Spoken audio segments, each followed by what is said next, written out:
Hey guys, restarting here. Ignore the bars across my face. Still haven't gotten everything cleaned up from Halloween. Uh, and normally I'd have those blinds down, but right now they're up, and that's what's causing the bar. Anyways, I owe you guys videos, and it's been a while since I've done Yokaiday, so I am going to do that first. So I have another one of the YoMotion blind packs. I'm going to open it up now. Fortunately, I have no idea where I put my scissors, so I'm using nail clippers here. So let's see who we got.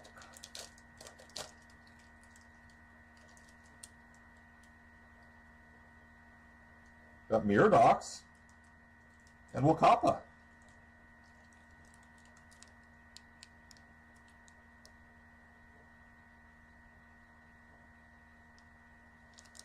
I have no clue where my watch is at the moment. I'll be doing some cleaning later. Hopefully I'll figure it out then. As soon as I do, I'll put them in the watch. Also going to do a Pokemon unboxing because I do have the Genesect pin set.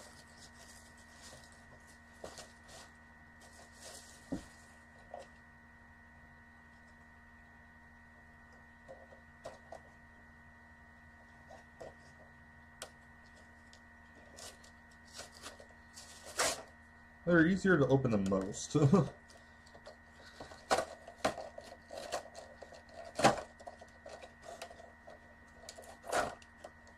Never did get around to putting my Celebi code, not Celebi, my Keldeo code in, so I need to make sure I do that.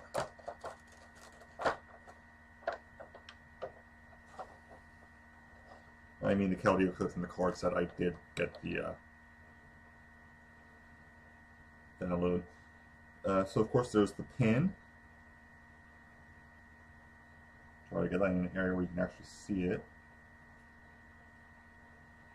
Fortunately, due to it being morning, there's light on my side that's making it hard to tell.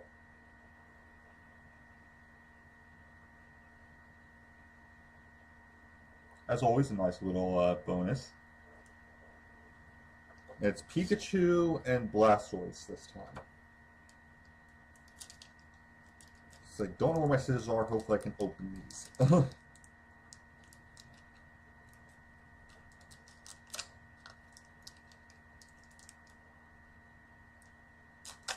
Oh, there we go.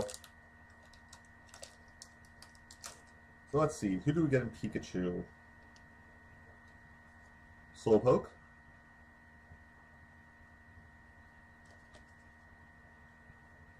Paris. Rhyhorn, Zubat,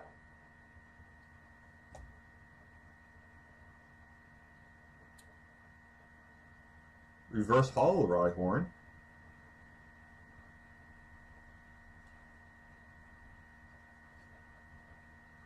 Flareon EX,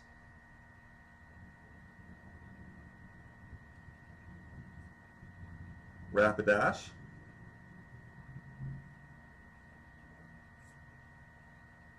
Gulpin,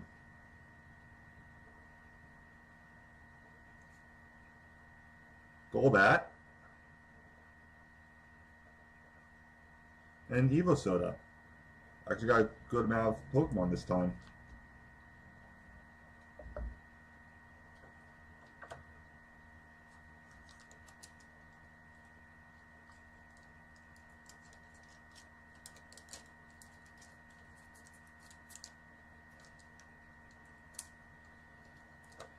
And let's see what's in Blastoise.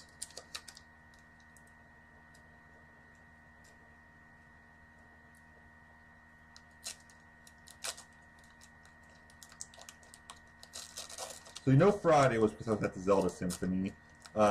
Yesterday I went to a hockey game. My team won. Or rather the team that I was rooting for won. Alright, in Blastoise we have Magikarp, Leaf Energy, or Grass Energy, or whatever it's called, Diglett, Paris, Reverse Hollow Team Flare Grunt, Flareon EX, Hollow Raichu, Snorunt, Team Flare Grunt, and Machoke. So a decent variety. Nothing new, unfortunately.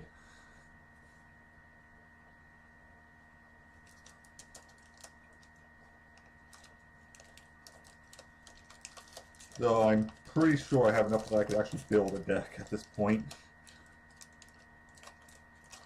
And actually have it be somewhat decent.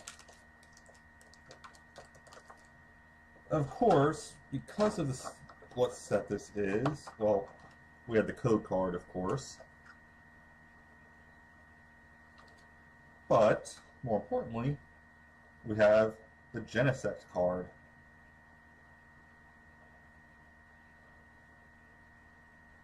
Again, I'm sorry, the lighting. Oh, that actually doesn't look too bad. Let's see, what are your abilities?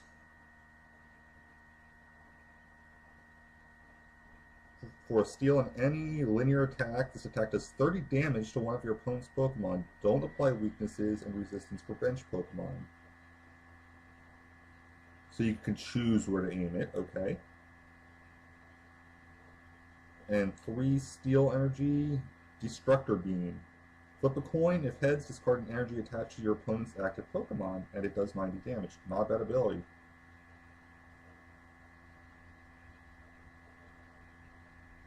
Weakness to fire, resist psychic.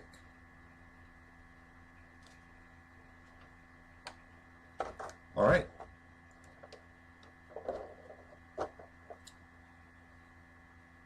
We also got in yesterday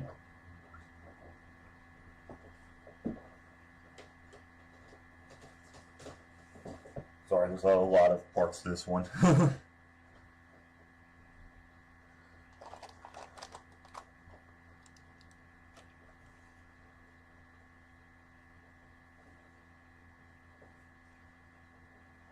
Our Unspeakable Words games from Kickstarter. We have the Deluxe Edition with John Kolvac, I think is how his name's pronounced, artwork. He's, of course, the one who does Bork Tower. Kovalik. John Kovalik, okay.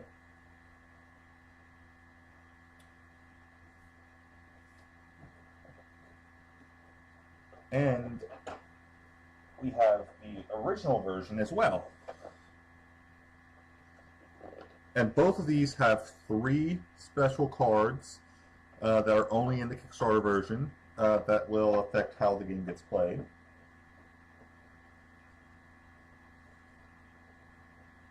We also got a set of playing cards,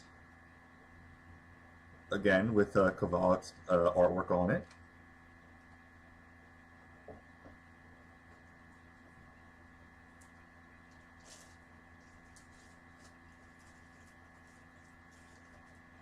And a giant 20-sided die with Cthulhu in place of 20.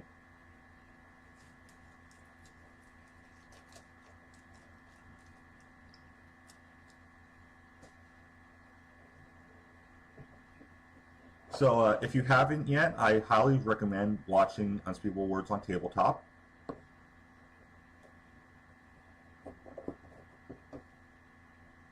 It'll give you good ideas to how the game is played.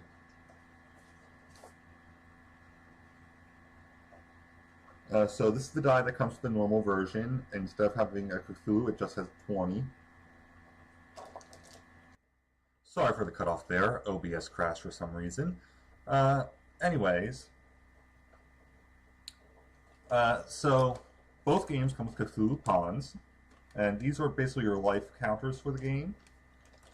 And I'm going to show you a better view of it here. These are the ones from the original version.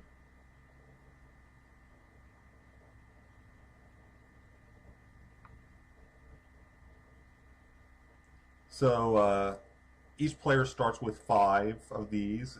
They make a word that's so many points based off of the number of angles that are within the word, the angles being based on the letters. And I will get to that when I compare the cards later on.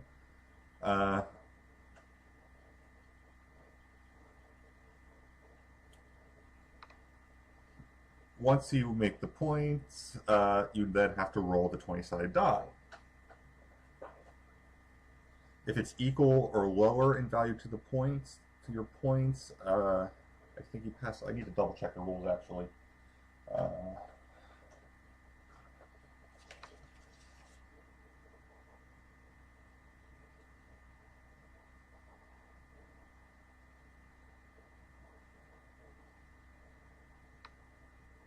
Like it needs to be equal to or higher than the value of the word that you made. So, if you make a word that's worth, say, 10 points, roll the die,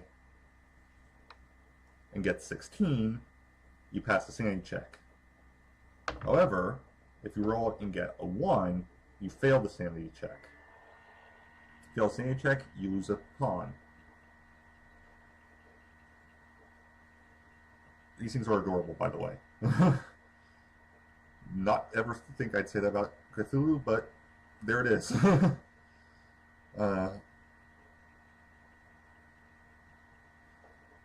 Once 4 pawns are gone, you go insane, and you're allowed to make up words. You still have to roll your sanity check, however.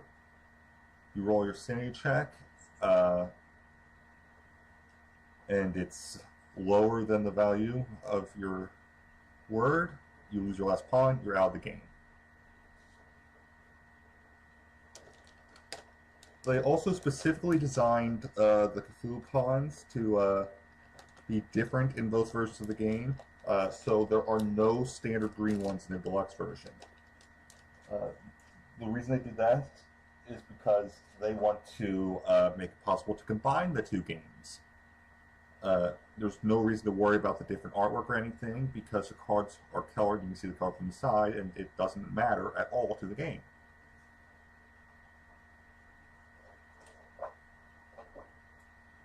And I can't remember if I showed it, but this is the box to the original version. I can't remember who the artwork is by on this. It doesn't appear to say anywhere.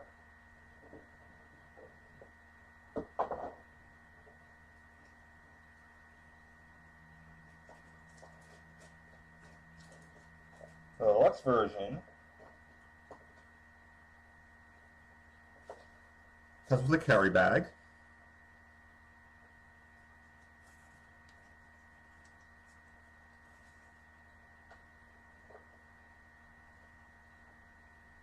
Glow-in-the-dark die. And this thing glows pretty well, too. I have found that out. In fact, I'm going to put it back in the sun so I can absorb more.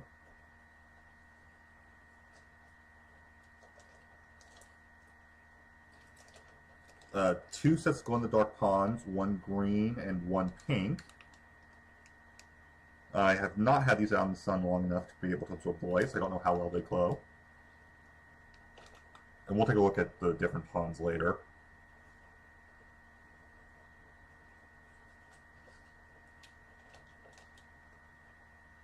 And let's see.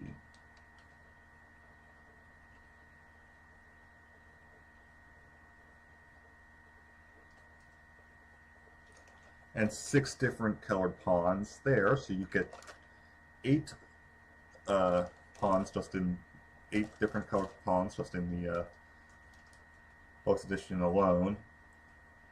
And I actually said that they specifically decided to avoid the combining thing, but it actually doesn't matter for the way the game's played, so I guess it's just easier just to have something exclusive to the original, which makes sense.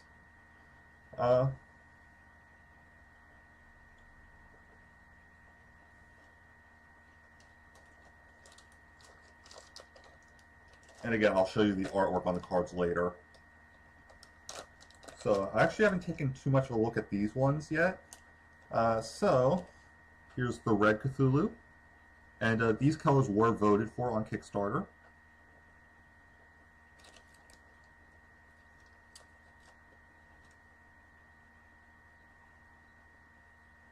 Lighter blue Cthulhu.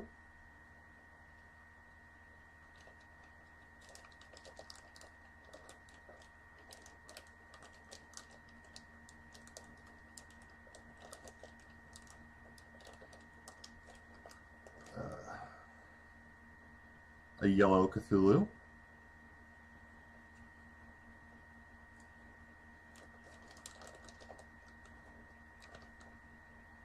A dark blue Cthulhu.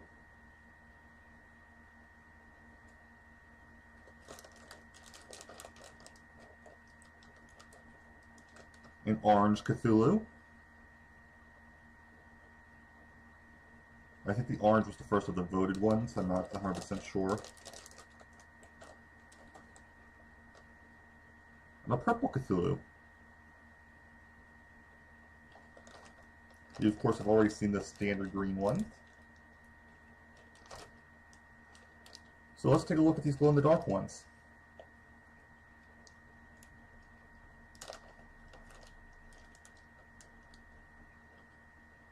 Here's the glow-in-the-dark pink one.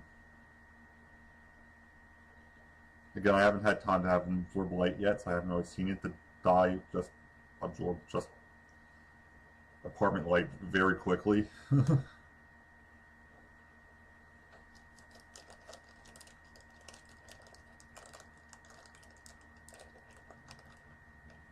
Here's the glow-in-the-dark green one. They only had a few colors as choices for the second glow-in-the-dark one. The green one was going to happen no matter what. The reason for that is because there's only a few colors that can actually work in the dark. They all have to be kind of neon. So I'm curious to see how well they actually glow in the dark later.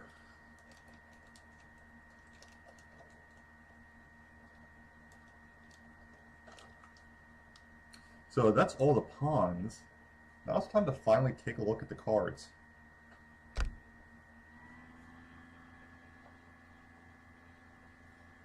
So we'll take a look at the A's, which are for Azathoth, of course. First, I want to note that the backs are identical. So again, you can still use them in the same game. And the number of cards for each letter is based off of how common they are in the English language. So E and S have a lot of cards, whereas Q only has one, based off of percentages, I believe. So you can take a look at both versions of artwork.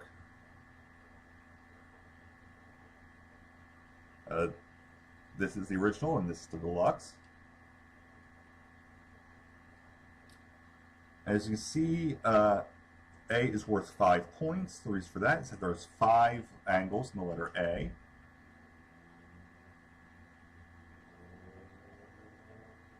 Three on the inside, two in the leg area.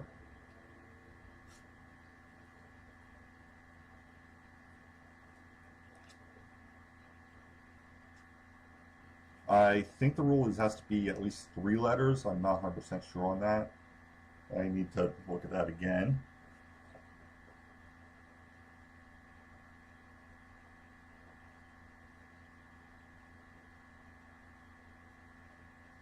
Actually, it doesn't seem to say.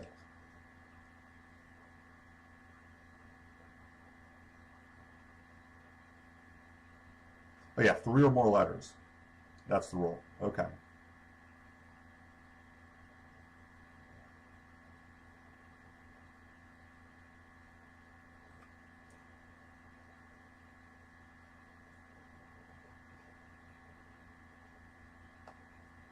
So, for example, the word boo, so let me grab a B here so I can actually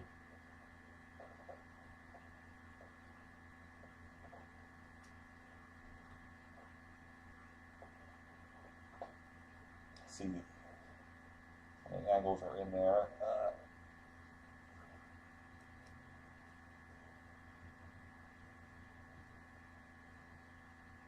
Okay, so the word boo would be worth 5 points.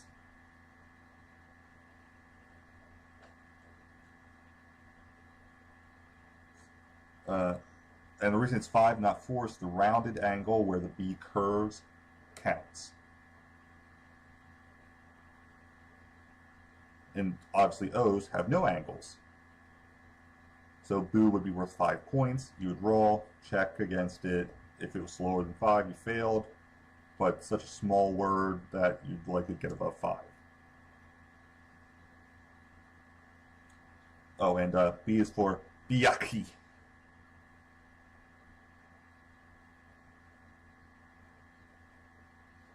I think you all know what C is for.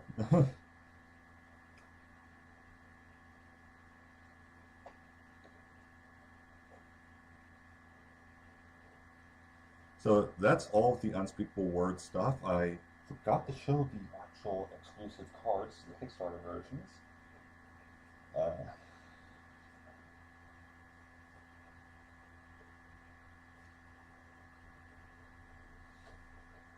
You get one for the classic edition and one for the deluxe edition in the Kickstarter version. So this means that the Kickstarter version of the classic edition has cards the original does not. I happen to pick the deluxe edition, so that's what will be shown. But the 3 special cards are Yellow Sign, which you can discard to re-roll your sanity check if you fail.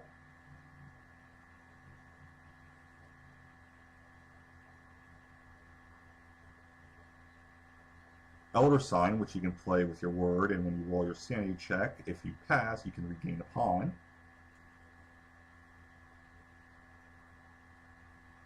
And the Hounds of Tindalos, which allow you to make a player's score, change a player's score. Basically, you can take any letter that the player had put down and make the score 6. For example, in that boo example earlier, you could take the O, and now suddenly the O is worth 6 points. So they have a higher sanity check. I don't believe there's anything worth more than 5 points, so 6 makes it difficult.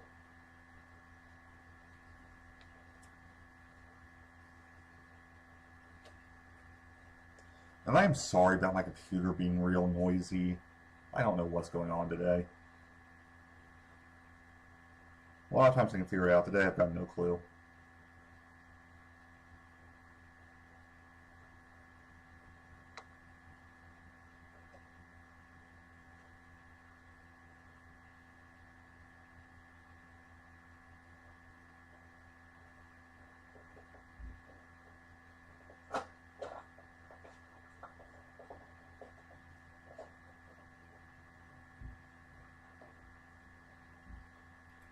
So that's all of the Cthulhu stuff. Now I want to show off something that I got at the Zelda Symphony. The Wind Waker. This is a legit prop, can only be gotten from the Symphony, and it is also a weighty, legitimate conductor's baton.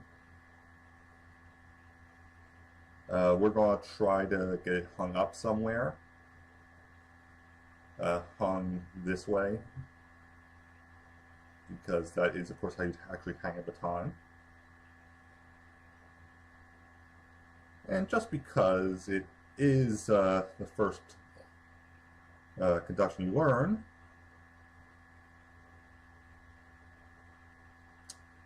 sorry, just had to do it. Wind Waker is one of my favorite Zelda games.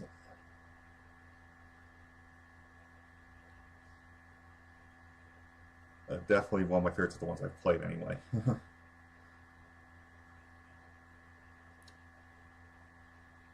So that's it for now. Thank you guys so much for watching. I'll get back on schedule tomorrow. I'll see if I can't get a game video up tonight, but I'm not promising anything. But back on schedule tomorrow for sure. So thank you guys so much for watching. As always, I'll see you guys in the next video and have a great time wherever you may be. Bye, guys!